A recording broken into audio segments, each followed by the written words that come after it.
Shalom, Bapak Ibu saudara jemaat terkasih dalam Tuhan. Terima kasih Bu Wiwi untuk perkenalannya. Senang sekali bisa kembali membagikan firman Tuhan bagi kita semua. Dan saya terus berdoa supaya Bapak Ibu semua tetap dalam keadaan sehat, boleh terus menikmati anugerah Tuhan, khususnya menyambut tahun yang baru, ya tetap semangat mengikut Tuhan dalam segala musim kehidupan kita. Mari kita bersama berdoa. Bapa di dalam surga, kami bersyukur, kami punya kesempatan yang indah untuk berkumpul bersama sebagai satu tubuh Kristus.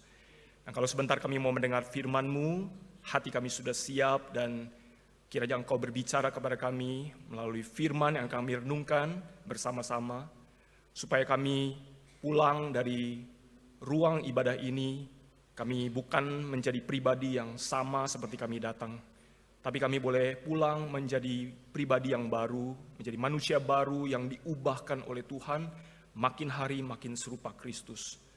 Karena kami rindu, kami mau makin dalam mengenal Tuhan, kami mau makin sungguh mengasihi Tuhan, dan kami mau makin dekat mengikut Tuhan. Ini doa kami sertai hamba-Mu dengan segala kelemahan dan keterbatasan, supaya apa yang disampaikan sungguh datangnya dari Tuhan, dan kiranya Tuhan boleh menyertai. Terima kasih Tuhan, kami bersyukur dan berdoa dalam nama Tuhan Yesus. Amin. Bapak Ibu Saudara, mari kita belajar firman Tuhan. Kita bersama-sama membuka di dalam 1 Yohanes pasal yang keempat. Surat 1 Yohanes pasal yang keempat, ayat yang kedua dan yang ketiga. Saya akan bacakan untuk kita sekalian. Firman Tuhan berkata demikian, dengan inilah kamu mengenal roh Allah. Setiap roh yang mengaku bahwa Yesus Kristus telah datang sebagai manusia, berasal dari Allah. Dan setiap roh yang tidak mengaku Yesus, tidak berasal dari Allah. Roh itu adalah roh antikristus. Dan tentang dia telah kamu dengar bahwa ia akan datang, dan sekarang ini ia sudah ada di dalam dunia. Demikianlah perenungan firman Tuhan, pembacaan kita. Bapak Ibu, kalau kita berbicara from heaven to earth, dari surga ke dunia, maka kita berbicara tentang konsep daripada inkarnasi. Inkarnasi. Apa itu inkarnasi? Nah, sederhananya Bapak Ibu, inkarnasi itu adalah menjadi daging. Nah, itu sederhananya, menjadi daging. Allah menjadi sama seperti kita di dalam rupa manusia. Bapak Ibu mungkin di rumah ada yang memelihara hewan peliharaan ya. Apakah itu kelinci, kucing, ikan, atau mungkin sebagian besar kita memelihara anjing, dogi ya. Saya punya teman, Bapak Ibu Saudara, itu pernah membawa anjingnya itu berobat ke Thailand. Ya. Jadi kita bisa membayangkan ya betapa ribet gitu ya, ngurusin tiket pesawat, karantina, macam-macam ya. Ntar di sana juga urusan imigrasi dan lain-lain gitu. Jadi kita bisa bayangkan betapa repotnya sebenarnya membawa hewan peliharaan ke luar negeri dan mengurus semua syarat-syarat begitu. Tapi itu semua ditempuh ya oleh teman saya. Karena apa? Karena sayang sama doginya, ya hewan kesayangannya. Hewannya sakit, doginya sakit, dan supaya sembuh maka ada orang berkata ke dokter hewan yang ada di Thailand bisa sembuh. Ya. Puji Tuhan, pergi tidak sia-sia ya, pulang dan sehat kembali begitu. Bapak Ibu Saudara, kalau anjing kita, ya saya pakai analogi anjing saja, ketika anjing kita misalnya sakit atau sedih, murung ya, kelihatan kok ekornya udah nggak kibas-kibas begitu ya. Bapak Ibu, kalau kita bertanya kepada orang yang punya anjing atau mungkin kita, apakah kita mau begitu ya meninggalkan keluarga kita, pekerjaan kita, pelayanan kita, harta kita, kenikmatan kita di dunia untuk menjadi seekor anjing. Berubah dari manusia menjadi anjing supaya apa? Supaya kita bisa lebih memahami perasaan anjing kesayangan kita. Karena kan kita sayang ya sama anjing kita. Maka kita ingin mengalami apa yang dia alami. Kita ingin meresapi segala pergumulan dia. Kita bisa ngobrol sama dia, bercakap-cakap, dan kita mungkin bisa, kalau dia stres, bisa konseling atau menjadi pendengar yang baik bagi anjing kita, begitu. Apakah ada orang yang punya hewan kesayangan, dia mau meninggalkan dunia ini dan menjadi seekor anjing demi memahami dan meresapi anjing kesayangannya? Ada Bapak Ibu yang mau melakukan hal itu? Saya rasa tidak ada yang mau. Saya berkali-kali mempertanyakan hal ini juga kepada jemaat dan tidak ada yang mau. Mereka berpikir, ngapain? Sayang sih sayang, tapi nggak sampai begitu juga kali. Menjadi seekor anjing untuk memahami. Tetapi Bapak Ibu Saudara, itulah yang Tuhan Yesus lakukan. Dia menjadi manusia, dia meninggalkan segala kemuliaan di surga. Paulus berkata, yang walaupun dalam rupa Allah, dia tidak menganggap kesetaraan dengan Allah itu sebagai milik yang harus dia pertahankan. Melainkan apa? Dia mengosongkan diri dan mengambil rupa seorang manusia, seorang hamba, dan menjadi sama dengan manusia. Atau dengan kata lain, kalau saya pakai analogi yang tadi, kita meninggalkan dunia ini, meninggalkan segala kenyamanan kita menjadi manusia, dan kita menjadi seekor anjing. Supaya bisa memahami anjing kita. Itulah yang Tuhan Yesus lakukan. Ketika dia meninggalkan surga yang indah, yang agung, yang mulia itu. Dengan segala kemegahannya. Dia menjadi manusia seperti kita. Supaya apa? Dia bisa hidup bersama kita. Supaya dia bisa mengerti apa sih pergumulan hidup daripada manusia. Dan itulah yang kita sebut kasih. Kasih Allah yang besar. Kita manusia kurang mengasihi hewan peliharaan kita. Karena kita tidak mau jadi seperti mereka. Tapi Tuhan sungguh membuktikan kasih-Nya. Dengan turun dari surga ke dalam dunia. Menjadi manusia seperti kita. Oh Bapak Ibu Saudara, betapa besar, betapa dalam, tinggi, lebar, panjang kasih Allah itu kepada kita.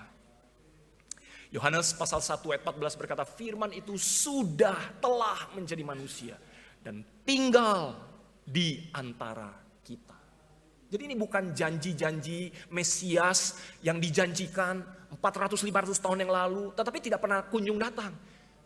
Mesias yang dijanjikan itu betul-betul sudah datang 2000 tahun yang lalu. Dan hari ini kita bukan hanya merayakan kedatangannya yang pertama, Bapak Ibu Saudara, kasih-Nya, berita sukacita itu, berita pengharapan itu. Tetapi kita hari ini mempersiapkan diri kita untuk kedatangannya yang kedua kali.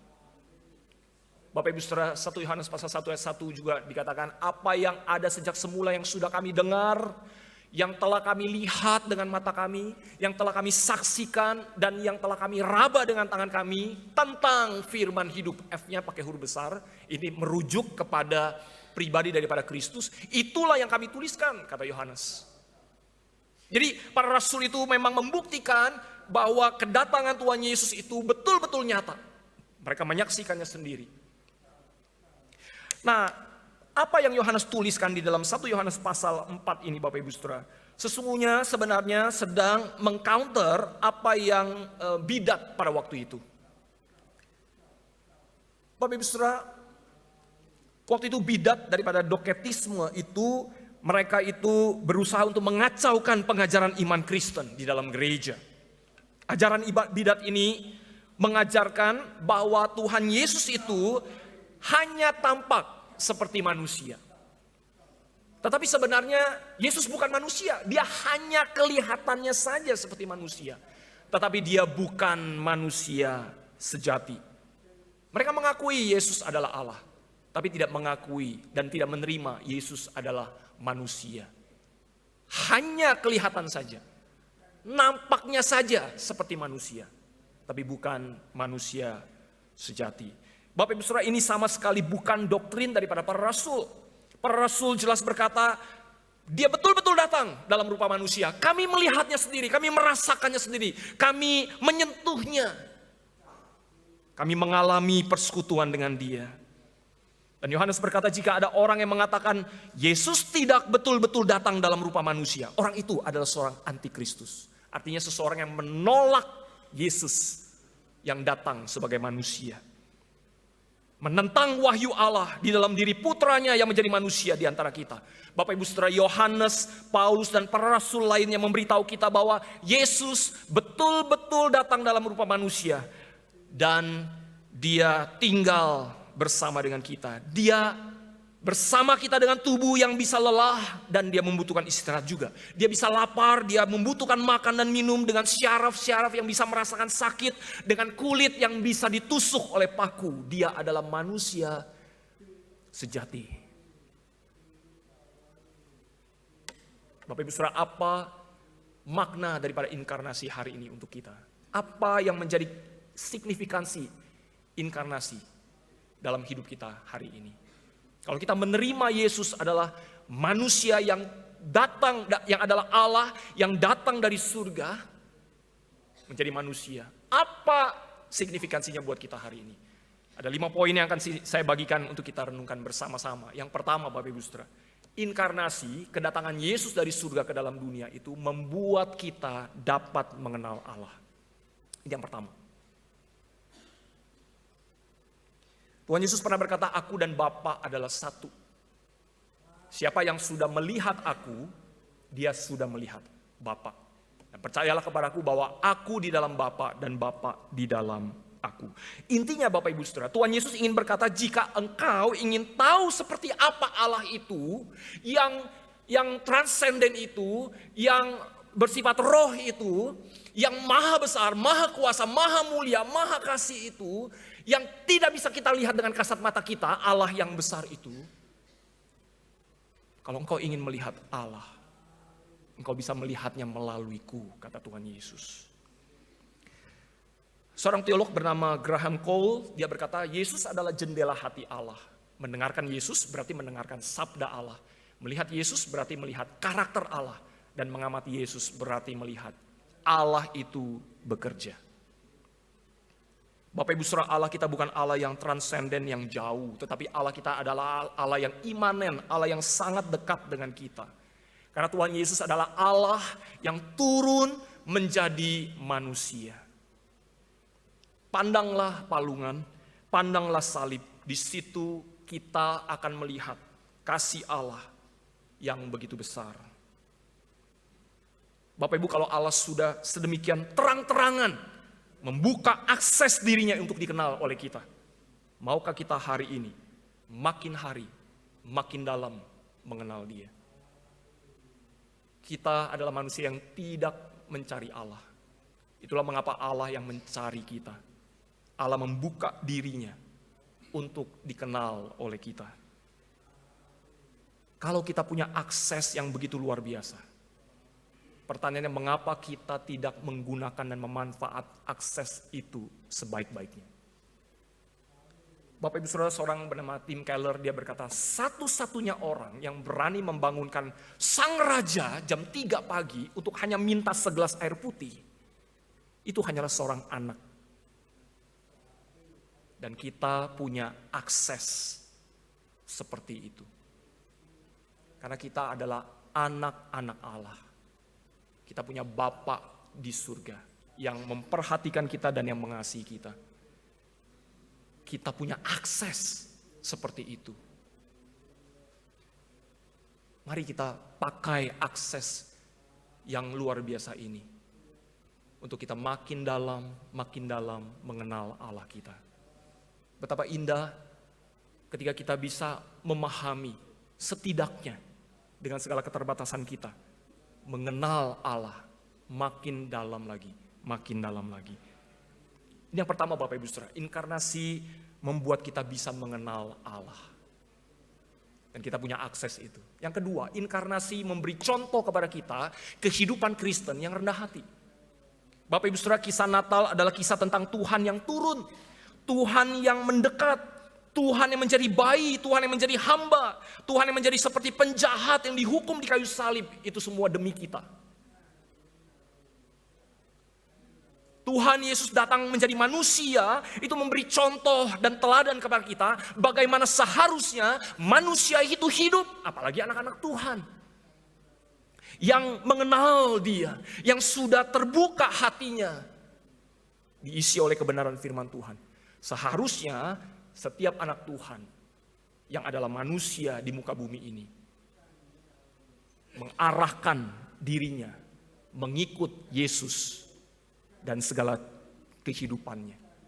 Bapak Ibu Saudara, kita tidak bisa berkata saya mau hidup sesuka-suka hati saya. Saya memang udah begini, saya gak bisa berubah dari dulu sampai sekarang. Bapak Ibu Saudara, itu bukan seharusnya menjadi pernyataan daripada anak-anak Tuhan. Anak-anak Tuhan seharusnya berkata, saya punya contoh, saya punya teladan, saya punya pola hidup seorang anak Tuhan. Yaitu saya mau melihat Yesus yang pernah menjadi manusia, yang hidup di dunia, dan memberikan contoh bagaimana seharusnya manusia itu hidup. Itulah mengapa kita harus setia di dalam pengenalan akan firman Tuhan. Karena firman Tuhan inilah yang membawa kita untuk makin hari makin melihat bagaimana cara hidup Kristus. Bapak Ibu Saudara, di dalam konteks surat Yohanes yang kita baca, itu ada pergumulan soal mengasihi di antara jemaat. Mereka saling mementingkan diri sendiri, ada kebencian di antara mereka. Dan itu Yohanes berkata itu bukan ciri khas daripada anak-anak Tuhan. Anak Tuhan akan rindu makin hari makin serupa Kristus. Meskipun mundur satu langkah, tapi dia akan maju lagi 1-2 langkah. Dia tidak akan berhenti melangkah makin hari makin serupa Kristus. Pastor Edmund Chan dia pernah berkata bahwa banyak anak Tuhan itu hidupnya itu yang pertama hanya suka membicarakan percakapan, ya, talk the talk, ya, hanya suka memberi instruksi. Kamu harus baik, kamu harus baca Alkitab, ya, kamu harus berdoa, kamu harus ini, kamu harus itu. Jadi hanya pandai berkata-kata, talk the talk. Tadi ini tidak cukup. Seorang anak Tuhan harus bertumbuh. Dia harus mempraktekkan apa yang dia katakan. Dia tidak bisa berkata kepada orang, kamu harus lakukan ini, tetapi dia sendiri tidak melakukannya. Maka orang ini harus walk the talk. Dia harus menjalani apa yang dia ucapkan. Dia sendiri melakukan, bukan hanya ngomong saja. Dan kemudian orang akan mulai membicarakan kesaksian hidup kita. Orang mulai membicarakan, orang mulai tertarik dengan apa yang kita lakukan, bukan apa yang hanya kita omongkan. Talk the walk. Dan mereka mulai ingin melakukan hal yang sama seperti yang kita lakukan. Walk the walk. Mereka melihat, wah, orang ini bukan hanya ngomong saja, tetapi dia melakukannya. Dan apa yang dia lakukan itu sangat-sangat baik. Dan aku ingin juga sama seperti dia. Tetapi dari semua ini Bapak Ibu Saudara, bukankah kita semua rindu? Kita walk his walk. Kita menjalani jalan Kristus. Kita mengikuti jejak-jejak kaki Kristus. Bapak Ibu Saudara, kalau kita ditanya hari ini, kira-kira kita ada di tahapan yang mana? Saya rasa kalau hamba Tuhan itu di tahapan yang pertama terus, ya. Karena hanya terus banyak ngomong dan berkhotbah. Menjadi pergumulan dari setiap hamba Tuhan. Jadi Bapak Ibu Saudara, jangan menyerah. Kalau selama ini mungkin kita berpikir, wah saya cuma pintar ngomong, ya, tapi saya belum mau melakukan. Saya hanya pintar mendengar, tetapi saya bukan menjadi pelaku. Mari kita mengalami pertumbuhan iman. Supaya apa? Supaya kita semua bersama-sama mengikut jejak-jejak kaki Kristus. Tuhan menjadi manusia sudah memberi contoh kepada kita bagaimana seharusnya manusia itu hidup di dunia. Mari kita terus ikuti teladan daripada Tuhan kita, Yesus Kristus. Bapak Ibu, saya dengan istri memang sedang melayani sepasang suami istri. Mereka sudah lama menikah, mereka punya beberapa anak, tapi hampir setiap hari itu selalu diisi dengan pertengkaran. Dan dampak itu luas sekali kepada anak-anak.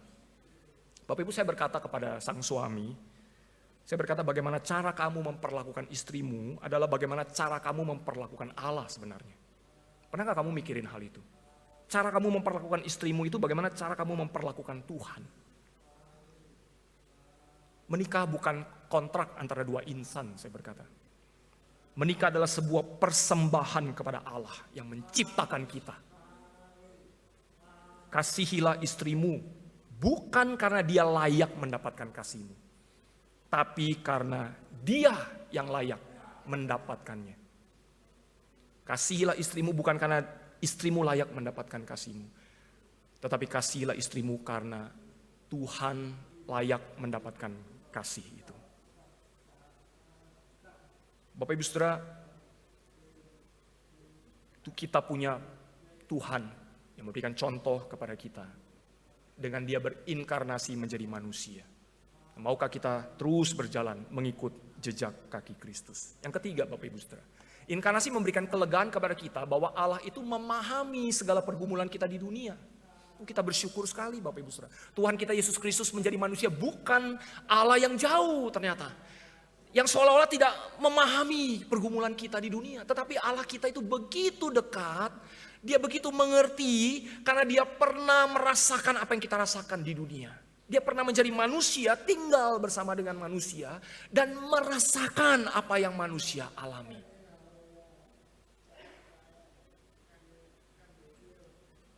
Bapak Ibu, Tuhan kita adalah gembala yang baik, firman Tuhan katakan.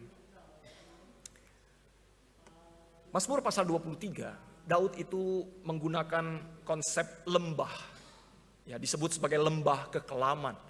Karena memang lembah itu di Timur Tengah itu cenderung sangat berbahaya untuk dilewati. Gelap karena tidak banyak sinar matahari yang masuk. Bahaya selalu mengintai, apakah itu ada batu yang bisa jatuh dari atas, atau hewan buas yang mengintai, atau ada perampok yang bisa menyergap kapanpun. Jadi setiap orang yang mau masuk melewati lembah itu dipenuhi kekhawatiran. Was-was begitu. Tidak tenang, Bapak Ibu Saudara. Tetapi di lembah kekelaman itu Bapak Ibu Saudara, Daud berkata, sekalipun aku berjalan dalam lembah kekelaman, aku tidak takut bahaya. Ya, jadi lembah kekelaman itu memang penuh dengan bahaya. Sebab apa? Daud berkata, engkau besertaku, kata Daud. Bapak Ibu Saudara, Tuhan kita bukan Tuhan yang ada di tempat yang lain ketika kita berjalan di lembah kekelaman. Tidak.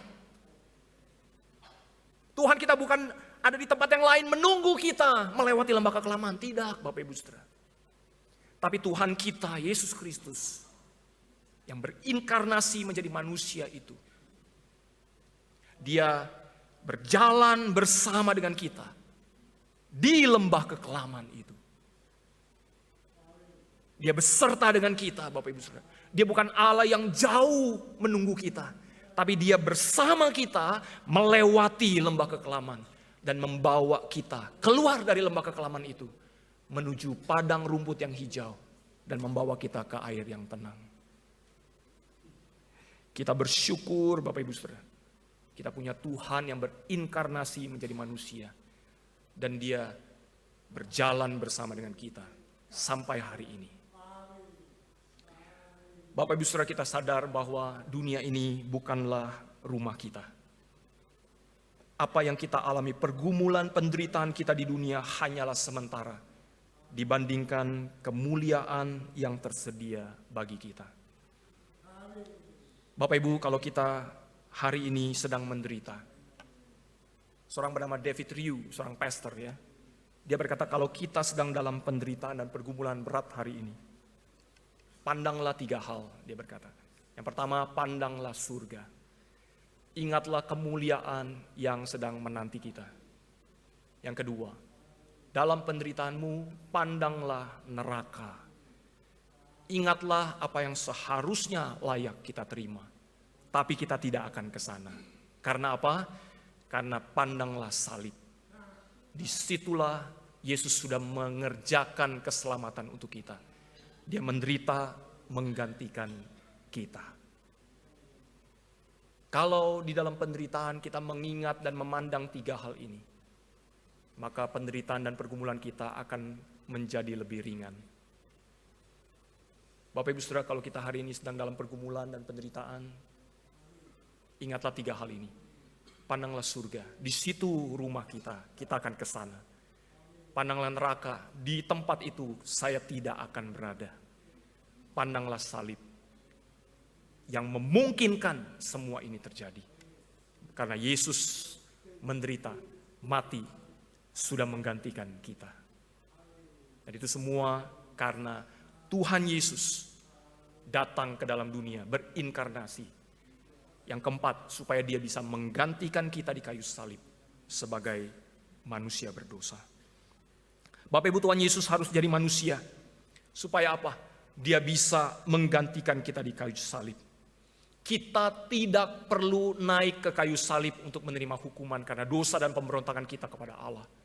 Kristus yang sudah menggantikan kita.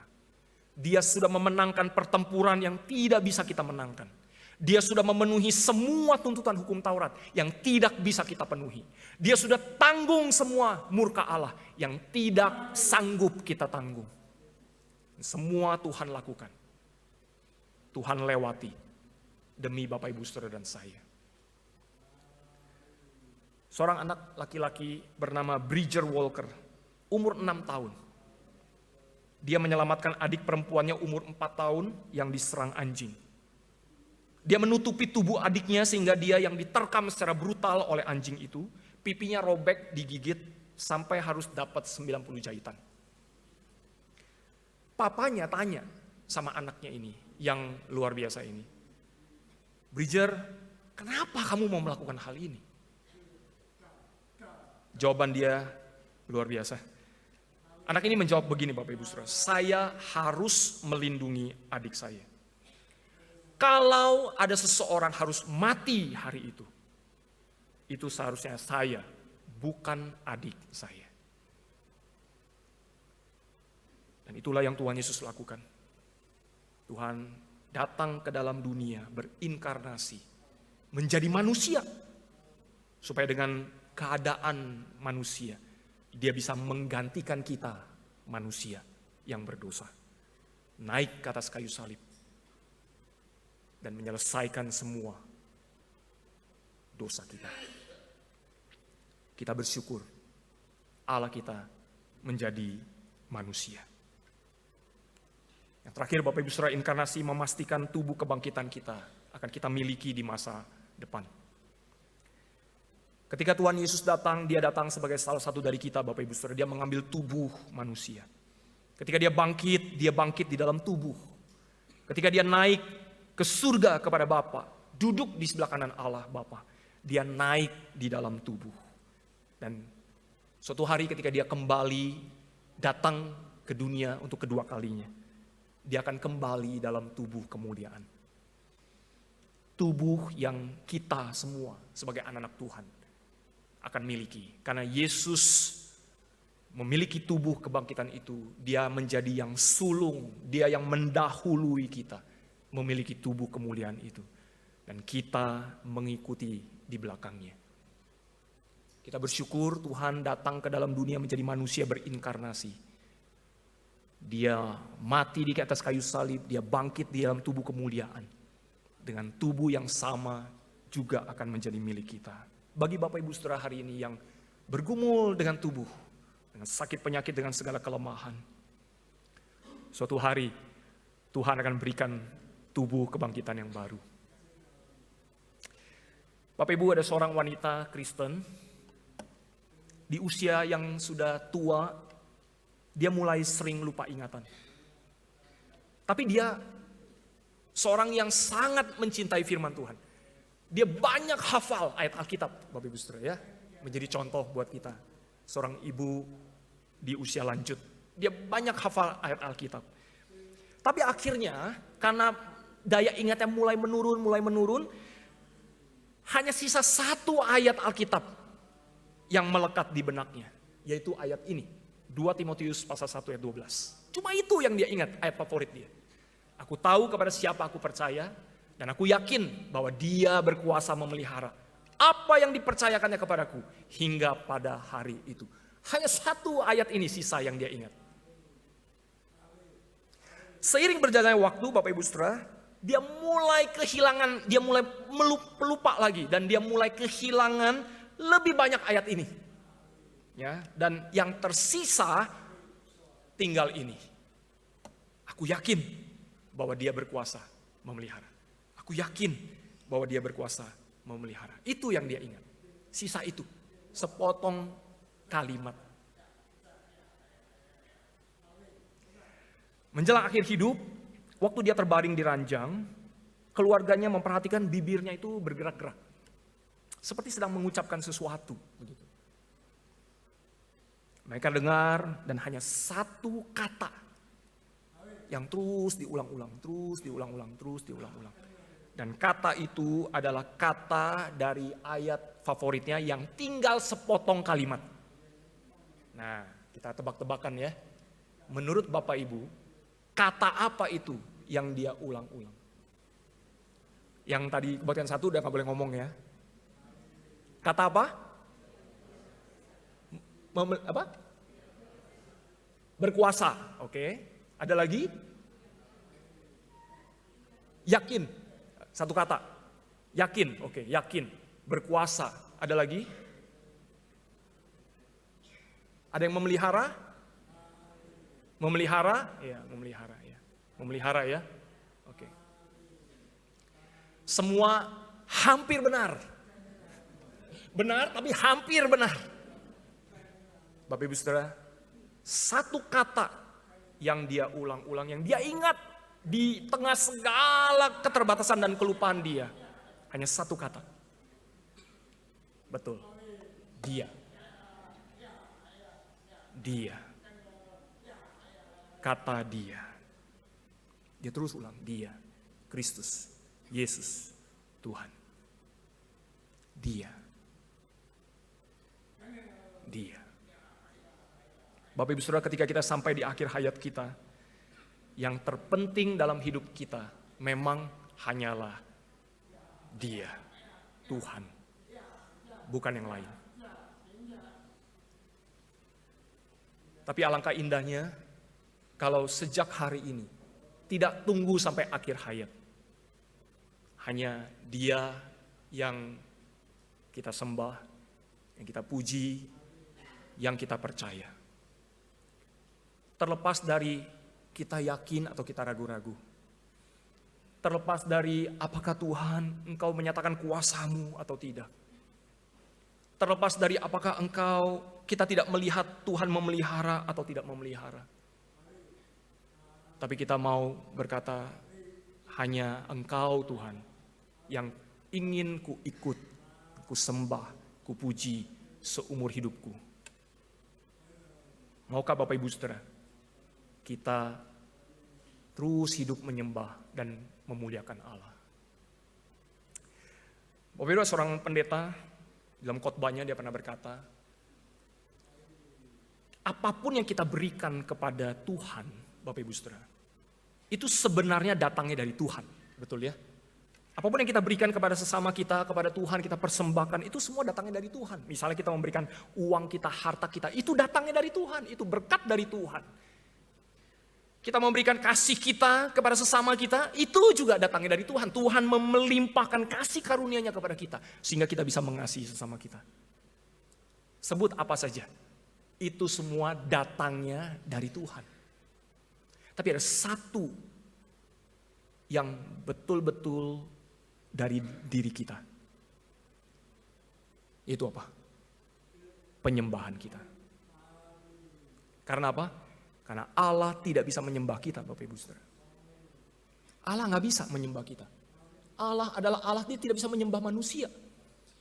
Maka sesungguhnya ketika kita menyembah Allah, itu betul-betul datangnya dari diri kita kepada Allah. Karena itu, mari kita hidup menyembah Allah. Memberi yang terbaik untuk Allah. Kita worship Him. We worship Him. Kita menyembah Dia. Allah tidak bisa menyembah kita.